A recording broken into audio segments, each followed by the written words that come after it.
नमस्कार साथियों। कक्षा में जल भराव, अध्यापन छोड़ वर्षा का पानी निकाल रहे गुरुजी। जी हाँ, ये खबर है फरीदाबाद से। मानसून की पहली वर्षा में ही सरकारी स्कूलों की स्थिति खराब नज़र आ रही है।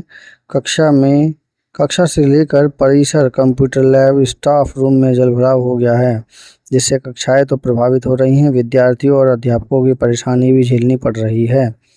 कई सरकारी स्कूलों में तो हालत इस कदर ख़राब हो गए हैं कि अध्यापकों को बाल्टी की सहायता से कक्षाओं से भरा पानी, वर्षा का पानी निकालना पड़ रहा है। बुधवार और बृहस्पतिवार को हुई वर्षा के कारण राजकीय वरिष्ठ माध्यमिक विद्यालय बुढ़ैना, राजकीय प्राथमिक महाविद्यालय सोतई, राजकीय प्राथमिक पाठशाला सोतई, राजकीय उच्च विद्यालय मझगर, राजकीय विद्यालय खेड़ी कला और लधौली में ज़्यादा खराब स्थिति देखने को मिली है। पानी निकालने की व्यवस्था न होने के कारण उक्त स्कूलों में मानसून के समय जल भराव हो जाता है। बृहस्पतिवार की कई स्कूलों में 2-2 फुट पानी भर गया। कक्षाओं में भी पानी प्रवेश कर गया। अध्यापकों ने एक ही कमरे में 2-3 कक्षाएं आयोजित की, जबकि कुछ अध्यापकों ने अध्यापन का कार्य छोड़कर कक्षाओं में बाल्टी की सहायता से पानी निकाला। यह स्थिति सरकारी स्कूलों में विद्यार्थियों को सभी सुविधाएं देने का दावा करने वाली सरकार और शिक्षा विभाग को आईना दिखा रही है। अब भैया हम तो अपनी ओर से यही कहेंगे कि गुरुजी पढ़ाना छोड़ करके और अगर बाल्टी से पानी निकालेंगे तो बच्चों का भविष्य क्या होगा। तो समय ही नहीं मिलेगा तो बच्चे क्या पढ़ेंगे। दूसरी बात, जस राजा तस प्रजा, जो इनको पैसा दिया जाता है ना, वो पैसा बिजली के बिल में, रख रखाव में और छोटे मोटे कामों में और ख़त्म हो जाता है। लेकिन इस काम को वो लीगली रूप से ठहरा नहीं पाते। और प्रबंधन की स्थिति देख रहे हो, दीवारों में क्या स्थिति है। दीवार ही बता रहे हैं कि क्या स्थिति है। मतलब कहने का मतलब ये है कि मास्टर जी को खुद भी सोचना चाहिए कि मुझे किस प्रकार से कदम उठाया जाए कि इस पानी को किसी तरह से हटाया जाए। तो उसका 2 ही तरीका है, या तो पूरे स्कूल का पानी को बाहर किया जाए, जैसा कि इसमें बताया है कि इन सभी स्कूलों में पानी निकासी की कोई व्यवस्था नहीं है।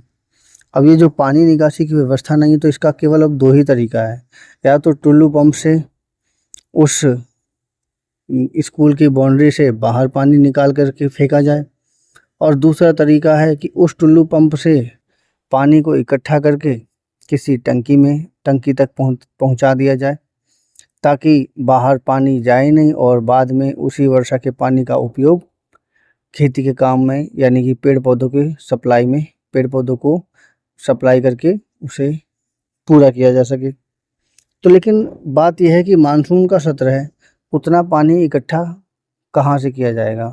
मतलब उतना पानी, जितना पानी मानसून में बरसता है, उतना पानी रखने की व्यवस्था भी तो चाहिए। तो दोनों तरीके को अगर अपना करके अगर स्कूल के अध्यापक इस काम को करें तो ये पॉसिबिलिटी है। लेकिन स्थिति इतनी ख़राब रहती है कि प्रधानाचार्य जी अपना पैसा टंकी बनाने में या टुल्लू पंप में नहीं इस्तेमाल कर पाते, तो मजबूरी है कि स्कूल के टीचर बाल्टी से पानी क्लास में से बाहर निकालेंगे। तो ऐसी स्थिति में ज़्यादा अच्छा है कि स्कूल के प्रधानाचार्य जागरूक हों। हम तो यही कहेंगे कि प्रधानाचार्य को जागरूक होना चाहिए। सभी नगर निगम और बड़े-बड़े भीड़-भाड़ वाले एरिया में ये समस्या सामान्य है, लेकिन आप भी अगर उस सामान्य समस्या के साथ ही अगर आप बहेंगे तो जस राजा तस प्रजा वाली बात हो जाएगी। ज़्यादा अच्छा है कि इसका सही समाधान समय रहते किया जाए, ताकि इस प्रकार की कोई समस्या ना हो। केवल इसका 2 ही सलूशन है, या तो पानी को एकत्र किया जाए और दूसरा पानी को टुल्लू पंप के द्वारा स्कूल से बाहर फेंका जाए। अब जो उपयुक्त लगे वो कर देना चाहिए। और हमारी तो सलाह ये है कि अगर वो पानी संरक्षित रहे तो वो ज़्यादा अच्छा है। संरक्षित रखने का तरीका खड्डा खोद करके, जैसे पहले कभी तालाब होता था गाँव में, उस तरह के तालाब खोद करके उसमें पानी एकत्र कर दिया जाए। और दूसरा तरीका है कि टंकी बना दी जाए जो कि इतनी क्षमता की हो कि कम से कम पानी टुल्लू पंप से अगर उसके ऊपर पहुँचे तो कम से कम उसमें सुरक्षित रह सके। और जैसे ही बारिश का पानी यानी मानसून का पानी मतलब मानसून जैसे ही ख़त्म हो उस पानी का उपयोग किया जा सके। और वैसे भी वो मानसून वाला पानी जो है ना काफ़ी ज़्यादा उपयोगी होगा उस समय, क्योंकि उसके अंदर खाद भी रहेगा और उस पानी का उपयोग अच्छा खासा पेड़ पौधों की बढ़ोतरी में आसानी से हो सकता है। पौधे ऐसे पानी में ज़्यादा अच्छी ग्रोथ करते हैं। तो मेरी समीक्षा कैसी लगी कृपया कमेंट कीजिए, चैनल को सब्सक्राइब कीजिए। और हाँ, इस तरह की समस्या सभी नगरों में भी हो रही है और जो भी कूड़े कचरे हैं वो भी इन्हीं पानी के साथ बह के आते हैं। और सच बोलूँ तो सारी व्यवस्था सब रहती है, लेकिन ये जो कूड़े कचरे हैं ना, ये सब उन्हीं के साथ बह कर के जब आते हैं तो वो नाली को जाम कर देते हैं और नाली जाम करने की वजह से पूरी की पूरी व्यवस्था खराब हो जाती है। तो देखिए, हम तो बस यही कहेंगे कि नगर निगम वाले भी इस बात को ध्यान रखें कि या तो आप जापान के साथ टाई अप कर लीजिए या जापान की कंपनी ही आकर के यहाँ पर सफाई का प्रोग्राम पूरा करे, क्योंकि उनको पता होती है कि इस प्रकार की स्थिति में हमें किस प्रकार का मतलब सामानों का उपयोग करना है। और वहाँ के वो क्या नाम है, एक ट्रेंड में है, ट्रेंड में मतलब एक चलन में है कि किस समय पर क्या करना चाहिए। जैसे कि वहाँ पे हर घर के आगे कूड़ादान मिलेगा, तो लोग, और वो भी स्टैंडिंग पोजीशन में रहेगा ताकि वो इधर उधर गिरे नहीं। कूड़ेदान वाला आएगा और चुपचाप उसमें से उठाएगा और लेके चले जाएगा। तो और भी कई सारे सिस्टम हैं उनके। चूँकि हमारे देश की आबादी ज़्यादा है तो ऐसी स्थिति में हमें थोड़ा-सा ये डर रहता है कि ये जो कूड़ा है वो कहीं उड़ ना जाए या कहीं किसी वजह से कोई और दिक्कत ना आ जाए। तो इस वजह से सभी एक जगह डालना शुरू कर देते हैं और जिसे नगर निगम आसानी से उठा कर के ले जाता है। बस यही है, हम तो यही कहेंगे कि इस प्रबंधन में कुछ एक बदलाव होना बहुत ज़रूरी है। पुराने प्रबंधन नए प्रबंधन में कंपैरिजन करके और दूसरे देशों के प्रबंधन की यानी कि कूड़ा हटाने की प्रबंधन और इस प्रकार की जल निकासी की व्यवस्था को प्रबंधन को देखते हुए परिवर्तन करना सबसे महत्वपूर्ण है। हम तो यही कहेंगे कि कुछ एक ऐसे एरिया होते हैं जहाँ पर पानी बहुत ज़्यादा हो जाता है, या जैसे कि समझ लीजिए कि सड़कों में एक ढाल होता है और कुछ एक ऐसी जगह पे होती है जहाँ पे सारे पानी एक साथ इकट्ठा हो जाता है। तो ज़रूरी थोड़ी है कि वहाँ पर पानी इकट्ठा रहने दीजिए, उसका दो ही सॉल्यूशन कीजिए, या तो वहाँ पर खड्डा कर दीजिए तालाब की तरह और उसे ऊपर कवर कर दीजिए ताकि सारा का सारा पानी उस खड्डे में रह जाए और बाद में उस पानी का उपयोग हो जाए।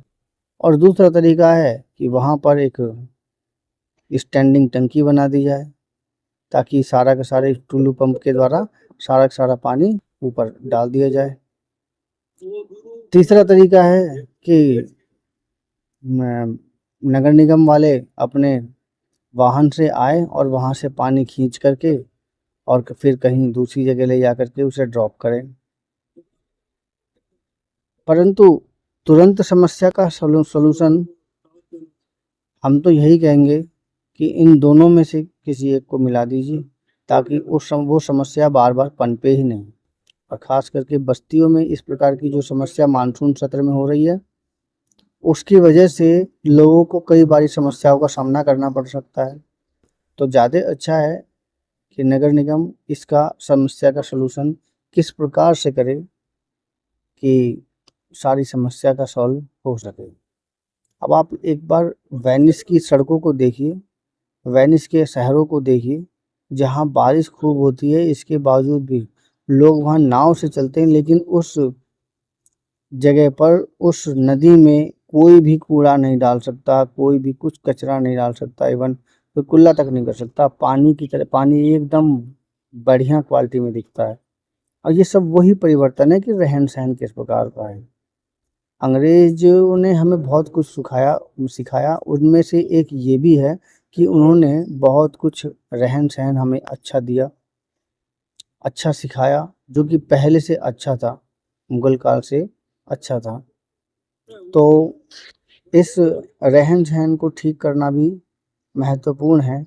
समय के अनुसार, आबादी के अनुसार अगर अपने आप में परिवर्तन नहीं किया, नए मेथड को इस्तेमाल नहीं किया, तो फिर समस्या बननी शुरू होती ही जाएगी।